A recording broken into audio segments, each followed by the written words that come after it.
All right.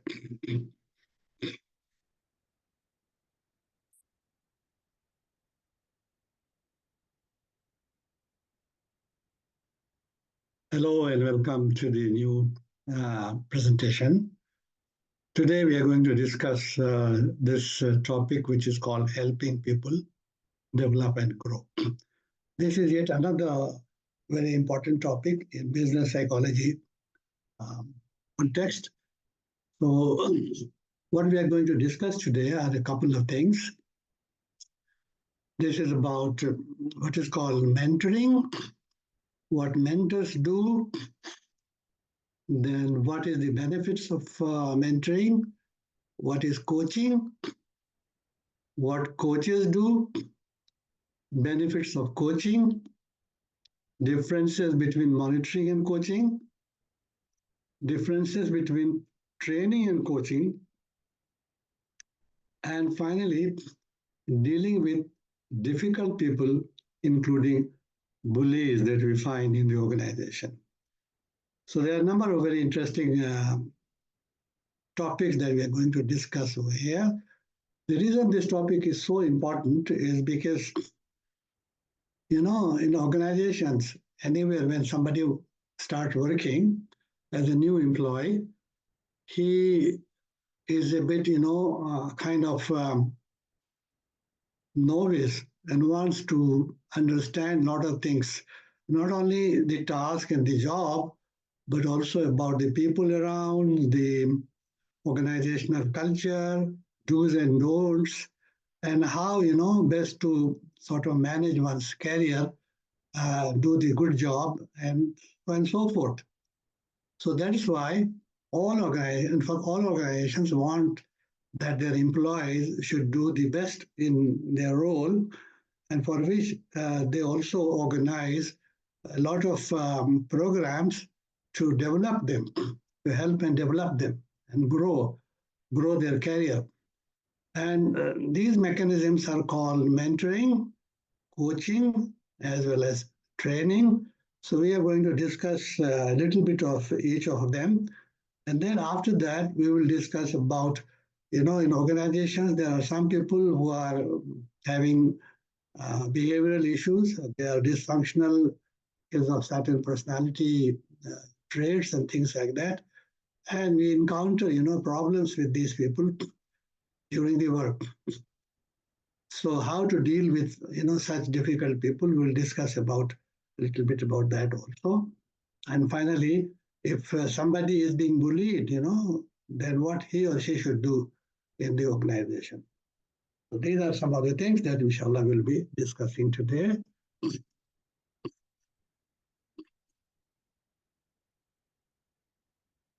So what is mentoring? All right. As you can see here in the slide, mentoring is basically a very sort of nurturing relationship, just like, in the family, the elders take care of the younger one, the parents and things like that. Similarly, in the organization, so, senior people, maybe more experienced people, they take care of the younger one, the less experienced one, those who have just started their job. So what they do is that they try to, provide them knowledge, advice, insights, and things like that on a very long-term basis. It's like, in Hindi we call it guru-shishya relationship. That is, the mentor acts like a guru, as a teacher, and, carries with him his mentee for a very long time to see how he progresses his career, how he can avoid certain organizational mistakes, guides them, counsels them, provide emotional support during the time when there is some psychological issues with the mentee. There's maybe have experiencing anxiety or depression or things like that. The mentors do a lot of things. So generally, mentors are senior people, usually outranked protege or mentee, and are usually older, in age. So the role of mentor is very holistic, and it's trying to take care of the mentee in all possible ways. So that is what you call as mentoring, and many organizations have instituted this practice, which is very, very helpful to the new employees, to those who are new to the workplace. So that is what mentoring is, and what they do. Mentors are a couple of things. They coach, they protect the employees from any kind of uh, uh, unusual happening in the organizations, protect them from making mistakes, and avoiding that kind of issues and problems. Sharing challenging assignments, they try to share their own assignments with the mentee so that they learn the rope. Acting as a referral agent, mentees also provide reference if, let's say, he is seeking a promotion, or seeking some other project assignment. So the mentor will be recommending the mentee for those kinds of things. Mentor is also a role model, provide himself in a way, before the mentee, so the mentee can learn from the behavior, the kind of attitude and behavior, and the productivity, the efficiency, how he or she, the mentor, deals with other people within the organization, outside the organization. So a lot of observations takes place, and the mentee learns from those observation of the mentor. Mentor also provide support and encouragement to the mentee.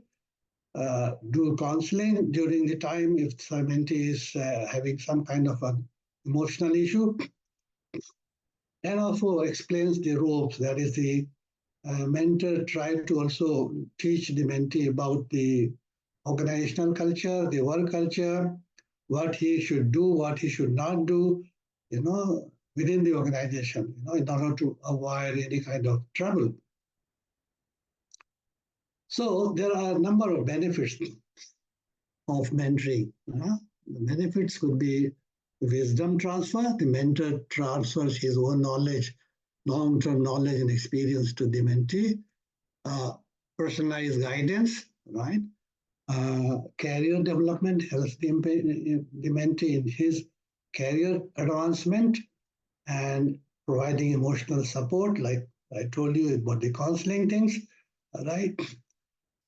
Mentee gets self-confidence through that personalized support, and counseling and guidance. Um, Mentoring is also used, in succession planning.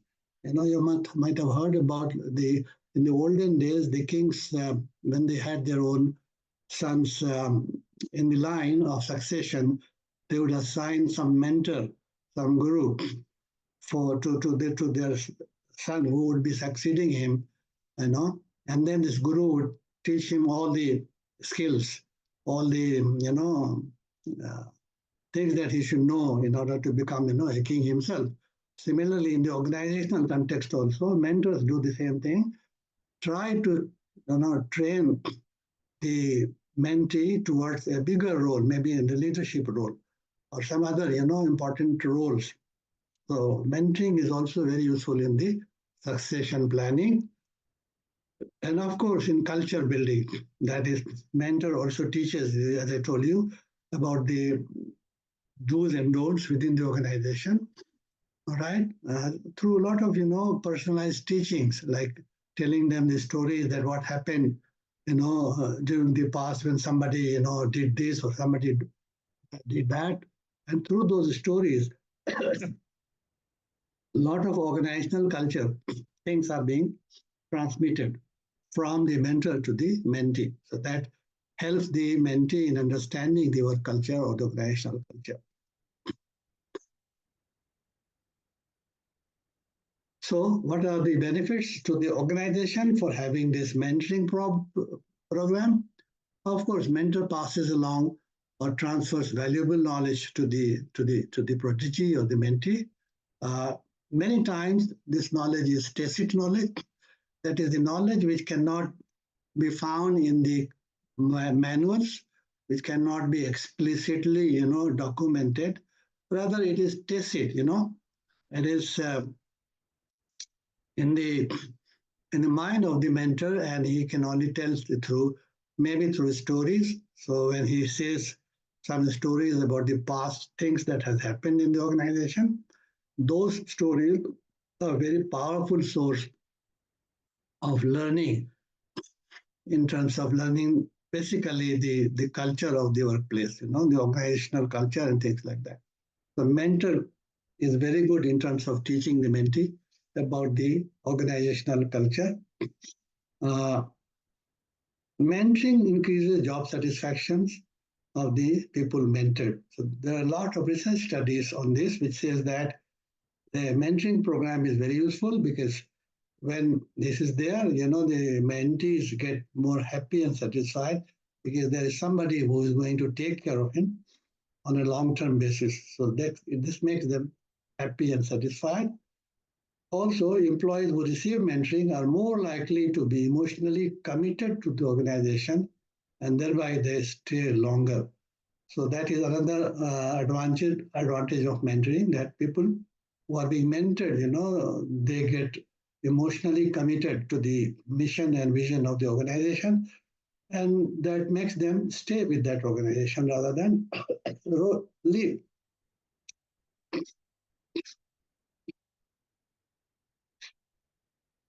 So now from mentoring, we are going to discuss a little bit about what is coaching. So coaching is a very structured process where professional coach assists individuals or teams in setting or in team setting and achieving specific goals, typically focused on performance improvement within a defined time frame. So coaching is a little different from mentoring in the sense that this is a kind of very structured program, maybe time specific, maybe for 1 week or 1 month or things like that, where a trained expert provide certain training to the uh, to the individual or even to the team, for achieving some specific, objectives, right, in order to improve the performance. So, for example, if the organization has introduced new software and employees need to be, trained on that. So they hire a coach, they hire some external expert, and he would provide, that kind of a specific training to the employees to teach them about the new, how to develop that skill. So it's very structured, like unlike mentoring, which is very long term, it is very time specific. And it involves providing guidance, feedback, and support tailored to the unique needs and objectives. Uh, so any unique need, for example, any bank wants to introduce Islamic banking concept, but the employees don't know about Islamic banking, so they would try to hire some coach who would give them that kind of learning experience on Islamic banking. So that is called coaching. It is very time specific. Once the objective is achieved, the coaches ceases to exist. So there are a number of benefits to coaching as well, like mentoring. It improves performance of the employees. It develops their skills. They become more, objective in their perspective through that learning experience. It provides continuous learning. Coaching can also is organized from time to time because as the nature of the work changes, as the technology changes, as the customer's preference changes, things like that. The organization is always negotiating with changes. So we need coaching things from time to time for continuous learning. Also, change management. When organizations change, a lot of changes happen because of this change that is happening outside the world. So the coaching is required during each phases of the change management when the changes occur in the organization. It also helps the organization in team development. There are coachings uh, that is being done for how to develop your team, how to build your team spirit, how to work in a team, things like that. And as well as leadership development. There are a lot of coaching that is happening on the leadership in order to help employees, become better leader. So we discussed about mentoring and we discussed about coaching. Now let us try to find out the differences between the two. As you can see here, in mentoring, the mentor takes a broader approach, nurturing long-term personal and professional growth. It's a long-term professional growth relationship. Whereas in coaching, it focuses on specific goals within a defined time frame aimed to improve individual or team performance. Secondly, in mentoring, it is often unstructured, emphasizing relationship building. So mentoring is a kind of day-to-day, relationship every day on a long-term basis where the mentor always, is there to help the mentee, guide and counsel him or her. Whereas in coaching, it is a very structured process with formal conversation, just like organizing a training program for 1 week training program. And so a sort of coach would try to, give, certain presentations. And yet another mentoring is organized by or done by senior people who are more experienced individuals who share wisdom and guidance.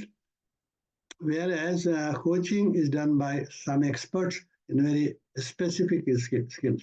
As you might have seen in the sports arena as well, there are different coaches for different parts of the skills of the game, and similarly in the organizational context also, the experts, the coaches are for very specific objective.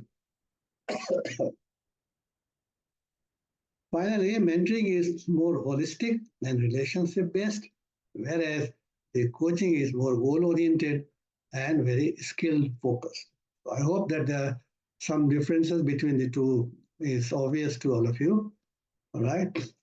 Now, we should also try to know about the differences between coaching and training. Right? Differences between coaching and training. It's not only mentoring and coaching that is being used to help the employees develop their skills and knowledge, and career and performance. But, we also know that training is also a very important part of employees development program. So what is the difference between training and coaching? Now, when we talk about training tends to be more directive and very instructional, right? Training is very, very directive. Now, coaching could be part of the training, but training is more like, providing certain knowledge and skills by a trainer in a specific area, whereas coaching is more facilitating self-discovery and personal insight. So there's a little difference between the two.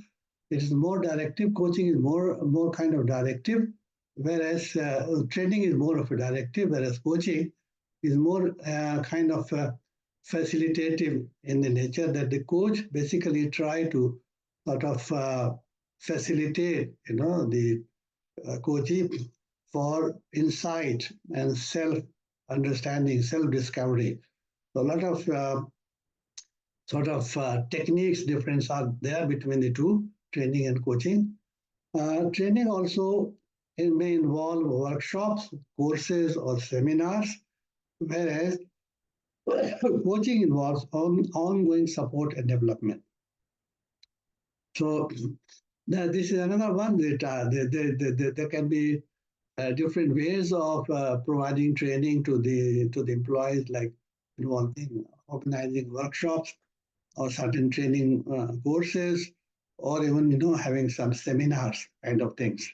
Whereas coaching is rather more ongoing, depending upon the need areas as and when the organization wants to introduce some new technology, some new changes, and so they would like to have some kind of ongoing support to the employees in the form of coaching. Finally, the training focuses on achieving a specific predefined learning outcomes or competencies, whereas coaching focuses on achieving personal or professional goals that are often more open-ended and individualized. Right? So these are some of the differences between training and coaching. So we discussed about mentoring, their benefits to the individual as well as to the organization.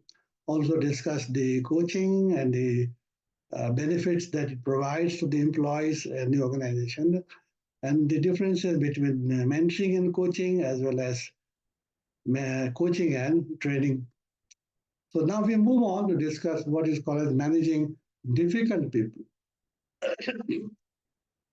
So in organizations, not employees are sort of having very positive attitude, values, and the kind of people that that organizations wants to have.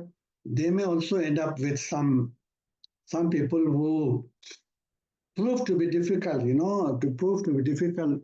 managing. So what are those people? Who are those people? Some people are difficult to handle due to their attitude, values, and behavior. And some of them have personality disorder, a maladaptive pattern of behavior that deviates from cultural norms. That is, they're just different. Maybe, we find some people who are rude in their behavior, or maybe having sadistic tendency sometimes they have, all right? Or lack etiquette and manners, all right? So this happens not only with people within the organization, maybe if you're dealing with customers, there are some customers who misbehave. Some suppliers may have issues and problems. So we have a lot of such issues within the organization and outside, in dealing with people from within the organization as well as from outside. And that is an important issue that we need to understand. So what are these types of difficult people? There are several different varieties of these people, and I will just list down some of them. One is what is called as no people. That is these kind of people are always having negative opinion or negative attitude, They are always there to say no rather than yes. Any initiative, any task, or any any idea. So that is very negative in kind of people. Yet there are some people whom we call as Jekyll and Hyde. That is, they may be nice to some people, but can be tyrannical as a supervisor. All right. So apparently they appear to be very nice, but when they become, some boss or some supervisor, get some power, then they change, and they just change dramatically. So that is another variety. Then some whom we call as whiners, that is, they always have complaint about the people, process, regulations, regulations, overwork, as well as underpay. So they always have issues. They always have complaints. So that is called as whiners. We also have people who we call as backstabbers. That is, they pretend to be nice, but discredit you behind your back. All right. They would look very friendly in their behavior, but at the back, when you're not around, they would try to sort of discredit you, talks bad things about. Then we have people whom we call as high maintenance type. So high maintenance types are people who require much time and attention. They always they are very weak in terms of understanding things or doing things in the right way. So they always need some kind of support. That is why it is called as high maintenance type.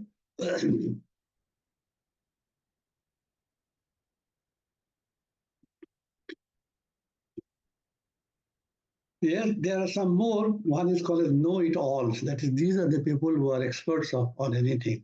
No. So they are always, showing, being very overconfident kind of thing.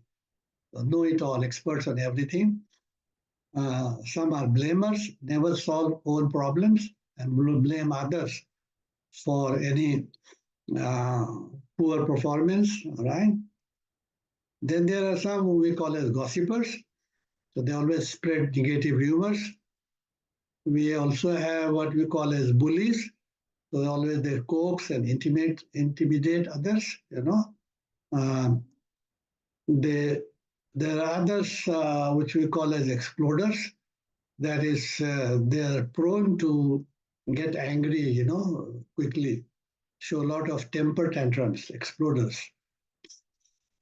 Then we have what we call as yes people. That is, they always agree, but don't deliver. All right, they will always say yes, we can do that, but when it comes to achieving the goal, they don't do that. There are others whom we call as clods. That is, their master procrastinators who find excuses for not getting projects started. So they have their master procrastinators, all right? That is, they always try to, find excuses to not do things, or sort of postpone it for another day.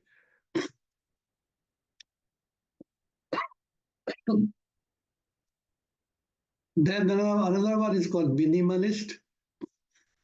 So minimalists are very apathetic and low performing, do just enough to avoid being fired. So they are very sort of apathetic kind of people who do not a good job, all right, but do enough, to stay in the job. Yet one more is called office cheats. That is, they take claim for ideas of others, benefit from the ideas without giving appropriate credit. So a lot of these people are there would hijack, other people's projects or ideas, and claim it to be theirs.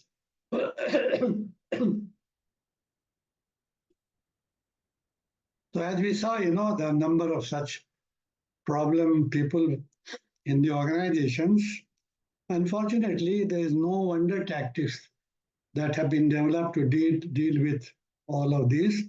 But there are some general guidelines that is being suggested to deal with these kind of difficult peoples. Let us discuss some of them, how to deal with difficult people. So these are some of the suggestions. One is that you should stay calm and professional, right?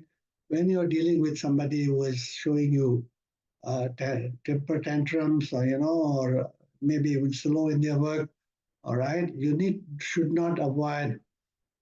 avoid reacting impulsively or taking things personally, all right? So stay calm and be professional in dealing with them. Then second one is listen actively, pay attention to what the person is saying without interrupting. Let the person, who is a problem one, tell his story, and you should patiently listen to that. Show that you value their perspective by acknowledging their points. You try to show that you are able to understand what he is trying to say, or maybe even appreciate. May not you agree with that, but you appreciate what they're trying to suggest. Be constructive and not destructive in your criticism. All right. So what is the difference between constructive and destructive criticism? When you criticize somebody and when you feel good about it, then it is called destructive criticism. This is the very interesting, measure of whether the criticism is constructive or destructive.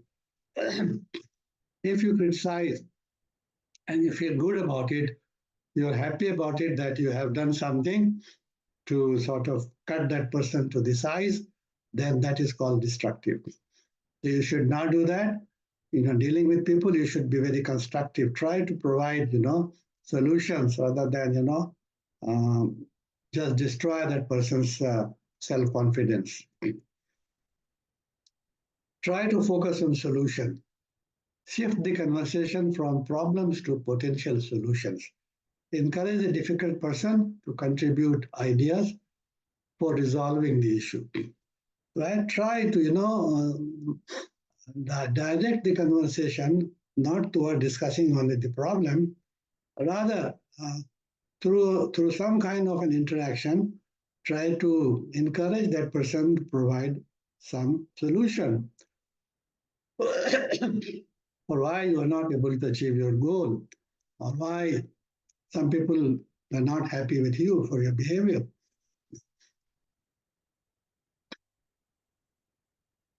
Next is use I statements. Express your feelings and concerns without blaming. For example, say, I feel frustrated when, rather than say, you always frustrate me. All right. So make it like a statement like this. I feel frustrated when you are not able to achieve that target, in this fortnight or in this week or in this month. I feel frustrated. Don't say that you always frustrate me. So that will, be very counterproductive. Seek to understand, try to understand the root cause of their behavior. They may be dealing with personal issues, feeling undervalued, or experiencing stress. Sometimes it may also be because it's very important to sort of have a very open mind dealing with such people. Try to understand why this person is behaving like that. Is it because he or she is like that? Or is it because of some contextual issues? Maybe he's dealing with some personal family problems. All right, I'm feeling undervalued in the organization. Nobody appreciates or values him, or having some kind of a job stress, because of the kind of task assigned to that person. It's better to understand, employees in a very holistic sense. Okay, try to find out the source of the problem rather than simply jumping to the conclusion. So that is called seek to understand.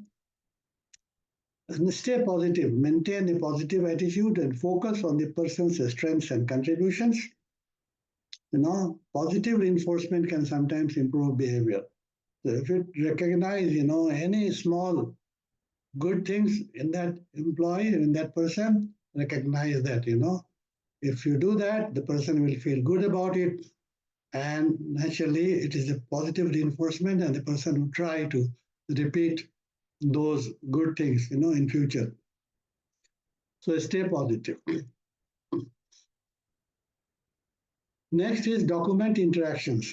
That is, if you are dealing with a problem person, problem employee who is rude, or maybe, does a lot of procrastinations or does anything wrong, it's very important that you keep a record of the interaction that you have with that person.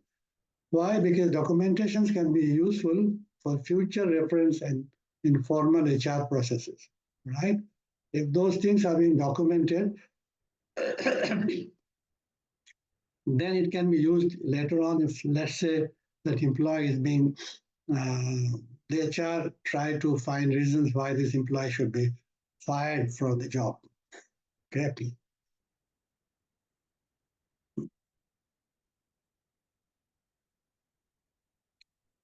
Next is involve a mediator. If the things are out of control or if you're not able to solve the problem, it is advisable that you should hire or involve, not hire, involve somebody as a third party, as a neutral third party, such as a supervisor or an HR representative, to mediate the conflict that's between you and that problem employee. And finally, know when to escalate. That if the behavior is disruptive or harmful to the work environment, escalate the issue to higher management or HR for further action. If nothing works, all right, and the problem remains, right, you have done everything to sort of deal with that issue, but it doesn't work, then naturally the next step would be to go beyond that and try to escalate that, report the matter to your supervisor, to the top management, or to the HR, wherever it is possible. So these are some of the suggestions on how to deal with difficult people. Now, what if you are bullied? We know that in organizations, some people who are suffering, especially those who are weaker gender. We have so many stories about sexual harassments in the workplace, and most of the time, these people who are involved in this kind of bully behavior, they are powerful people. They are seniors, they may be managers, all right, and they try to harass, they try to intimidate,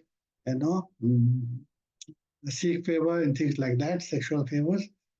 So if that is the situation that is happening in the organization, what is needed to be done? There are suggestions over here. Number one is that admit you are being bullied, okay? Don't simply, suffer. Just admit that, yeah, you are being bullied. There's somebody who is trying to take advantage of you. All right, admit that and then try to find the way out. So if it is creating your mental issue, you are feeling a lot of trauma or stress, all right, it's advisable that you see a doctor, then stand up for your role yourself and be confident. That is, don't simply suffer in silence. Stand up for yourself and be confident and face the problem, face that bully. Avoid giving off victim signals. So if you give, the victim signals that, yeah, you are being suffered, you are crying, and things like that, the bully enjoy, that kind of things, They have got inherent, weakness that they enjoy people, when they suffer. So don't do that. Avoid giving any kind of, signal to the victim, to the bully that you are suffering. Do not show bully you are upset and suffer in silence. All right. Find out about your rights. Employees have the right, to complain and to deal with that kind of situation, right? So there are a number of things that needs to be done if somebody is being bullied. The most important one is that you should not simply suffer in silence, and let the bully take advantage of you. You should deal with it. There are organizational policies in place in many places, and you have not to sort of worry about your job, okay? Because if you do that, if you complain against the bully, you are being protected, right? There are policies like whistleblower blowing policy. The whistleblowers are being protected. There are systems where you complain anonymously to somebody who is being given the responsibility to listen to such complaints within the organization, and then they will escalate this issue to the top management. So this is all that we have discussed today. What we discussed about what is called mentoring, what mentors do, and what are the benefits of mentoring to the mentee and organization. We discussed about coaching, why it is needed, what are the differences between mentoring and coaching, and also what are the differences between mentoring and training, and who are difficult people, their types, and how to deal with them. Finally, what to do if you are bullied in the workplace. All right. So that's all for today, and I hope that this gave you some insight on how organizations try to help employees develop and grow professionally in the organization. Thank you very much.